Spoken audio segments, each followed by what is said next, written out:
உஜ்ஜைன் மகாகால் கி ஜெய். இப்போ நம்ம வந்து உஜ்ஜைன் மத்திய பிரதேஷ் பாரத். உஜ்ஜைன் வந்து உஜ்ஜைன்றது பழைய காலத்தில் அவந்திகான்னு கூப்பிடப்படும். அவந்திகா அப்படின்ற அந்த ராஜ்யன்றது மிடில் ஆஃப் த வேர்ல்டு அப்படின்னு சொல்லுவா. மிடில் ஆஃப் த வேர்ல்ட்னா பாரத்தோட மிடில் இருக்கிறது மத்திய பிரதேஷ். மத்திய பிரதேஷ்க்கு மிடில் இருக்கிறது இந்த உஜ்ஜைன். இந்த உஜ்ஜைனுக்கும் மிடில் இருக்கிறது நம்ம இங்கே இருக்கோமே, அதுதான் மகாகாலேஸ்வர் டெம்பிள். இந்த மகாகாலேஸ்வர் தான் 3வது ஜோதிர்லிங்கம். நாங்கள் பார்க்குற 3வது ஜோதிர்லிங்கம் இல்லை, 12 ஜோதிர்லிங்கத்தில் 3வது ஜோதிர்லிங்கம். எங்களுக்கு இப்போ வந்து இது வந்து 2வது ஜோதிர்லிங்கம். ஃபர்ஸ்ட் வந்து நாங்கள் காஷி விஸ்வநாத், இப்போ வந்து செகண்ட் வந்து அவந்திகா. இங்கே வந்து என்னதுன்னா, இந்த ஜோதிர்லிங்கத்தில் என்ன ஸ்பெஷல்னா கார்த்தால பஸ்ம ஆரத்தி நடக்கும். பஸ்ம ஆரத்தினா இங்கே பஸ்மம் எடுத்துன்னு வருவா, ஆஷஸ் எடுத்துன்னு வருவா. ஆஷஸ் எடுத்துன்னு வந்துட்டு அதுக்கு வந்து 200 rupees நம்ம டோக்கன் புக் பண்ணிவிட்டு ராத்திரி 9 மணிக்கே உட்காந்தாதான் கார்த்தால 4 மணிக்கு பார்க்க முடியுமா. நிர்மால்ய தரிசனம் எப்படி நான் பார்த்தேன் குருவாயூரில், அந்த மாதிரி இங்கே ராத்திரி 9 மணிக்கு உட்காந்தாதான் கார்த்தால பார்க்க முடியுமா. அதனால் கொஞ்சம் கஷ்டம். அதனால் நாங்கள் இந்த தடவை பஸ்ம ஆரத்தி போல. நாங்கள் வந்து ஓம்காரேஸ்வரர் சில பர்சனல் ரீசன்ஸ்க்காக நாங்கள் ஸ்கிப் பண்ணிட்டோம். நீங்கள் இண்டோர் ஸ்டேஷனில் இறங்கிட்டீங்கன்னா ஓம்காரேஸ்வர் தனி டைரக்ஷன், உஜ்ஜைன் தனி டைரக்ஷன். நீங்கள் தனித்தனி டைரக்ஷனில் போனால் தான் அதை அடைய முடியும். இப்போ நீங்கள் இண்டோரில் நீங்கள் இறங்கிட்டீங்கன்னா இண்டோரோட நார்த்தில் உஜ்ஜைன் இருக்குது. இந்த உஜ்ஜைன் மகாகாலேஸ்வருக்கு இண்டோரோட சவுத்தில் ஓம்காரேஸ்வர். நீங்கள் ஒரு வேளை மத்திய பிரதேஷ் வரணும்னு வந்தீங்கன்னா, அதாவது இண்டோர் வரணும்னு வந்தீங்கன்னா மகாகாலேஸ்வரம் ஓம்காரேஸ்வரம் 2 ஜோதிர்லிங்கம். இந்த 2 ஜோதிர்லிங்கத்தையும் நீங்கள் முடிச்சுட்டே போயிடலாம். கேப் ஃபெசிலிட்டிஸும் இருக்குங்க. இண்டோர்லேருந்து மகாகாலேஸ்வர் போகிறதுக்கு 1200 rupees கேப் வரும். நீங்கள் ஓலாவில் போனீங்கன்னா. நீங்கள் வந்து இப்போ வந்து நீங்கள் ஒரு வேளை உஜ்ஜைன் போயிட்டு அங்கேருந்து ஓம்காரேஸ்வர் வரோன்னா அதுக்கு டபுள் த காஸ்ட் ஆகும். ஏன்னா உஜ்ஜைன்லேருந்து திரும்பி இண்டோர் வழியாக பாஸ் பண்ணிட்டு தான் நீங்கள் உங்களால் வந்து ஓம்காரேஸ்வர் போக முடியும். அதுக்கேற்ற மாதிரி சார்ஜ் வரும் கேபில். இந்த உஜ்ஜைனோட கதை என்னதுன்னா, நீங்கள் விக்ரம் பேத்தால் அப்படின்ற இந்த ஸ்டோரி சீரீஸாக தான் பார்த்துருப்பீங்க. ஆனால் இது நிஜமாவே ஹிஸ்ட்ரியில் நடந்திருக்கு.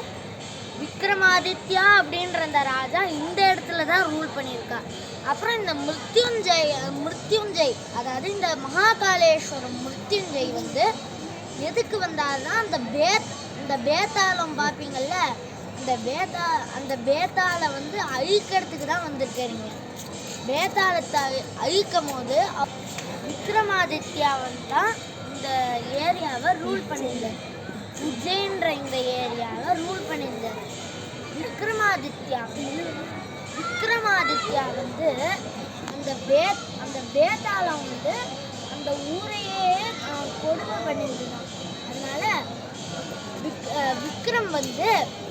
விக்ரமாதித்யர் வந்து என்ன பண்ணாரா, இந்த பேத்தாளத்தை அழிக்கிறதுக்காக ஒரு யாகம் பண்ணார். இந்த யாகம் பண்ணுறப்போ இந்த பேத்தாளம் அந்த யாகத்தையே அழிக்க வருமா. அப்போ வரும்போது சிவபெருமானை வச்சு தான் அந்த யாகத்தை பண்ணுவாராம். அப்போ பண்ணும்போது அந்த சிவபெருமானுக்கு ரொம்ப கோபம் வந்து அந்த லிங்கம் பிளந்து அந்த சிவன் வந்து பூமியை பிளந்துன்னு வந்தாராம். பூமியை பிளந்துன்னு வந்து மிருத்யுஞ்சய ரூபம் அப்படின்ற ரூபம் தான் இது. நம்ம ஏற்கனவே மிருத்யுவவே மிருத்யு அதாவது டெத்துக்கிட்டே விக்டரி வாங்குறவர். மிருத்யுஞ்சய ரூபத்தில் வந்து இந்த பேத்தாளத்தை அழிச்சாராம். இதுதான் இந்த இடத்தோட ஸ்தல புராணம். அதுக்கப்புறம் என்ன ஆச்சுன்னா இந்த மகாகாலேஸ்வர் அப்படின்ட்டு அவர் வந்து ஸ்வயம்புலிங்கமாக அதே இடத்துல இருந்து அவர் எல்லாருக்கும் ஒரு ஆசீர்வாதம் பண்ணாராம். நீங்கள் எல்லாரும் கவலையே படாதீங்க, நான் இந்த ஒரு பேத்தாளத்தை மட்டும் அழிக்க வரல, நான் ஒரு 100 பேத்தாளம் கலியுகத்தில் வருது. அப்போ அந்த எல்லா நேரத்துலையும் நான் வந்து இந்த ஹோல் பாரதத்தையே காப்பாற்றுவேன் அப்படின்னு சொல்லிட்டு போனாராம். இன்னும் எந்த எனிமி இருந்தாலும் நம்ம இவகிட்ட வேண்டிட்டோன்னா அது வந்து நல்ல ரீசனுக்காக இருந்ததுன்னா அந்த எனிமியை வேங்கஷ் பண்ணி தருவாங்க நம்பிக்கை. மகாகால் அப்படின்ற அந்த வேர்டோட அர்த்தம் என்னன்னா காலத்தை ஜெயிச்சவர். அதாவது என்னன்னா காலத்தையே அவர் தான் கண்ட்ரோல் பண்றாரு. நமக்கு ஏற்கனவே தெரியும் அவர் தான் காலத்தை கண்ட்ரோல் பண்றாருன்னு. கரெக்டா? மகாகால்னா அந்த மீனிங் தான். மகாகாலேஸ்வர்னா மகாகாலம், காலம்னா டைம், மகானா ஜெயிச்சவர், மகதி அப்படின்னுவாள்ல, மகாகால் அப்படின்றது தான் இந்த வேர்ட். அதாவது இந்த ஜோதிர்லிங்கத்தோட பேர் மகாகாலேஸ்வர். இங்கே இந்த ஸ்ட்ரக்சர்லாம் பயங்கரமான சாட்டிஸ்ஃபைங்காக இருக்குது. இங்கே பார்த்தீங்கன்னு வச்சுக்கோங்களேன், சாயங்காலம் லைட்டிங் போடுறாங்கெல்லாம் இங்கெல்லாம் நிறைய ஸ்டாச்சூஸ். நம்மளோட பாரதிய கல்ச்சரை பற்றி வர ஜென்ரேஷனுக்கு எல்லாரும் வந்து பரப்பணும். அதுக்கு ஒரு முக்கியமான இடமா இருக்கிறது இந்த உஜ்ஜைன் மகாகாலேஸ்வர். இந்த உஜ்ஜைன் மகாகாலேஸ்வருக்கு உங்களோட குழந்தைங்க எல்லாரையும் கூட்டின்னு வந்தீங்கன்னா இந்த இடத்துல இருக்கிற எல்லா இடத்தையும் பார்த்துட்டு போனீங்கன்னா நம்மளோட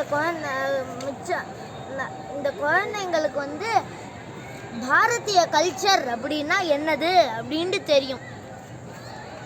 இங்கே இருக்கிற ஒரு ஸ்டாச்சுவும் வந்து ஒருத்தவாளுக்கு தெரிய வேண்டிய நாலேஜ், அதாவது நம்மளோட பாரதிய ட்ரெடிஷனை பற்றி ஒருத்தவாளுக்கு தெரிய வேண்டிய நாலேஜ் அளவுக்கு தான் இங்கே கொடுத்துருக்கா.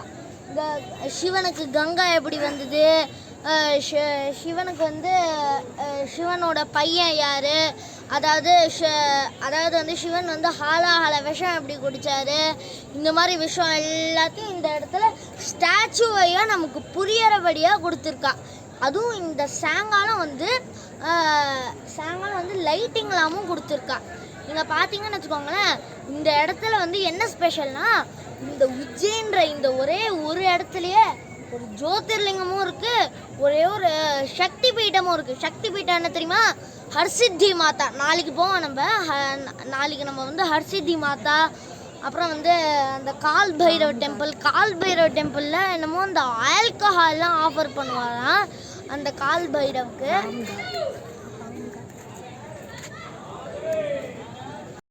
ராம்காட்டும் நம்ம நாளைக்கு போவோம். ராம்காட்னா என்னதுன்னா இந்த ஷிப்ரா நதி இருக்குல்ல, இந்த ஷிப்ரா நதியில் வந்து ஷிப்ரா நதிக்கரையில் இருக்கிற ஒரு காட்னா ராம்காட். நம்ம யமுனாவில் ஏற்கனவே கேஷி காட், பிரம்மா காட் அதெல்லாம் போயிருந்தோம். இப்போ வந்து நம்ம போடுறது ராம்காட், அதாவது ஷிப்ரா. எந்த இடத்துலலாம் இந்த மாதிரி ரிவர் இருக்கோ அந்த இடத்துலலாம் வந்து அந்த இடத்துலலாம் கும்பமேளா நடக்குமா. இருக்கிறதுலே 3 இடத்துல மட்டும்தான் கும்பமேளா நடக்கும். 12 years once இருக்கிற எல்லா சாதுக்களும் அந்த ஒரு ரிவரோட பேங்க்ஸ் மாதிரி இருக்கும். அந்த இடத்துக்கு எல்லா சாதுக்களும் வருவா. அந்த இடத்துல வந்து எல்லாரும் மீட் பண்ணிப்பா. அந்த மாதிரி ஒரே ஒரு சாது சங்கமம் பேர் தான் கும்பமேளா. இந்த கும்பமேளா வந்து 3 இடத்துல தான் நடக்கிறது. அந்த 3 இடத்துல ஒரு இடம் வந்து அவந்திகா, அதாவது உஜ்ஜைன். இங்கே ஷிப்ரா நதிக்கரையில் 12 years once 12 இயர்ஸ் ஒன்ஸ் வந்து நடக்கிறது இந்த கும்பமேளா. இதே மாதிரியே ஹரித்வார்லேயும் நடக்கிறது, காஷிலையும் நடக்கிறது. இந்த 3 இடமுமே நம்ம போயிட்டோம். ஜெய் மகாகால்.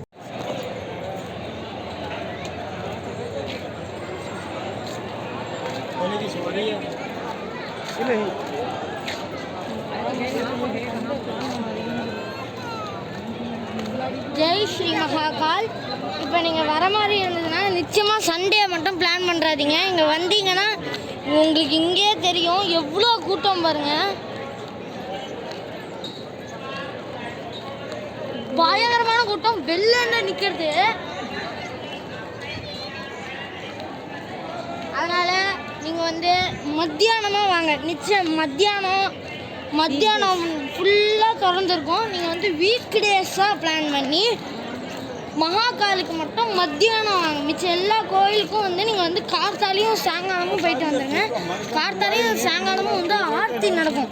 அப்போது தான் பயங்கரமான கூட்டமாக இருக்கும். அதனால் நீங்கள் என்ன பண்ணுறீங்கன்னா மத்தியானம் வந்து ஒரு 12 o'clock கூட போகாதீங்க. 12 o'clock முடிஞ்ச உடனே ஒரு 2 o'clock, 1 o'clock, 3 o'clock அந்த மாதிரி டைமில் போனீங்கன்னா செம்ம காலியாக இருக்கும். வீக் டேஸில் போனீங்கன்னா, சண்டே இல்லை, நான் சண்டேவை பற்றியே வரல. 10:30 வரைக்கும் இருக்கும் கோயில். நைட்டு 10:30 வரைக்கும் இருக்கும் கோயில். 10:30 இல்லை 11. உங்களால் ஒரு வேளை மத்தியானம் வர முடியலைன்னா 10:30 தான் லாஸ்ட் என்ட்ரி. நீங்கள் வந்து 9 o'clock அந்த டைமில் வந்தீங்கன்னா 9 o'clock டைமில் வந்தீங்கன்னா அப்பயும் காலியாக இருக்கும். இந்த 2 டைமில் மட்டும் நீங்கள் போங்க. மிச்ச நேரத்துலலாம் பாரத் மாதா மந்திர் பக்கத்தில் இருக்குது. அப்புறம் ஹர்சித்தி மாதா, ராம்காட், அந்த எல்லா இடத்துக்கும் போயிடுங்க. சாந்தி பண்ணி